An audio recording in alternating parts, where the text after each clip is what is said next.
Jumpa lagi kawan. Di sini saya akan membahas permasalahan penghemat listrik ya, yang biasa orang pakai kapasitor. Sebetulnya itu sih kalau menurut saya bukan menghemat ya, karena sama semua.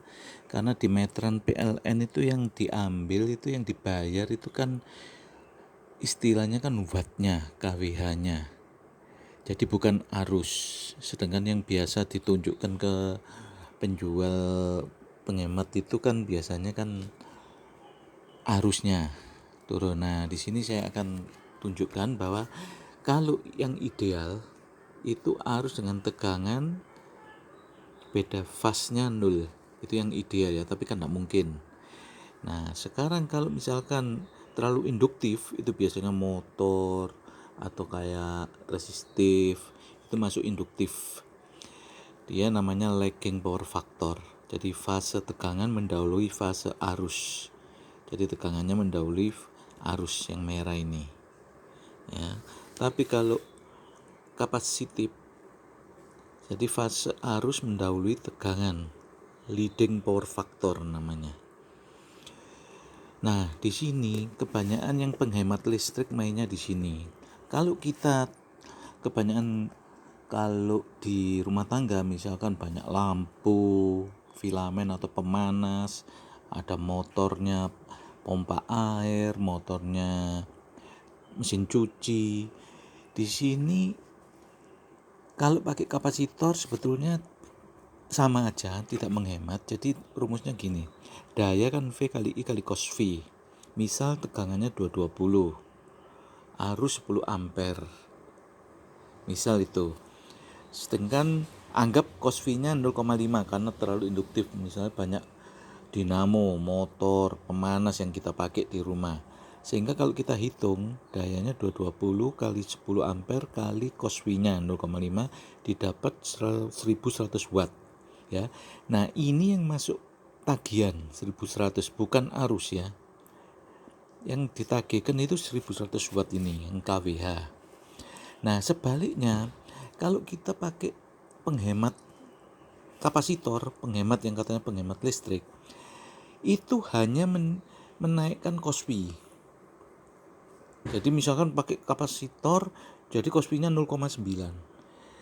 Dayanya sebetulnya tetap 1100. Nah, dari sini kita hitung kalau 220 kali 0,9 dapat 198 dikali I arus. Sedangkan dayanya 1100. Nah, di sini kalau kita hitung arusnya menjadi separuhnya 5,5 ampere. Ini yang biasanya dibacakan di tang ampere. Jadi penjual biasanya kalau pakai bor, pemanas atau apa, kerja nyobanya kan ada tang ampere. Ya pasti turun. Karena kapasitor itu hanya untuk menaikkan cos V-nya. Jadi cos V-nya itu, tapi yang ditagihkan di PLN meteran itu kWh-nya itu adalah tetap 1100, yaitu yang tetap kita bayar. Paling kalau ada kapasitor paling ya terpaut 1-2% lah penurunannya. Tapi nggak maksimal juga sih sebetulnya. Karena menurut hitungan rumus saya kayak gini. Gitu kawan, ini hanya penjelasan dari saya. Silakan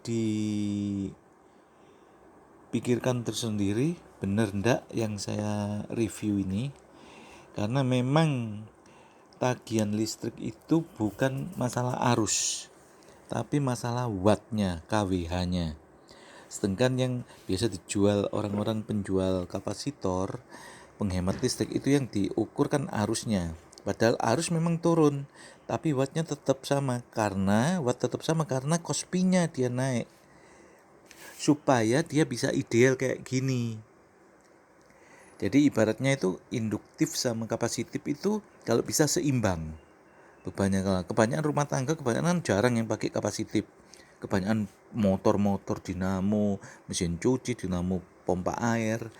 Nah, di sini kalau kita imbangi dipasang kapasitor itu hanya mengidealkan aja, tapi kWh tetap 1100 bacanya, nanti wattnya segitu. Gitu kawan, terima kasih. Silakan komen di kolom komentar.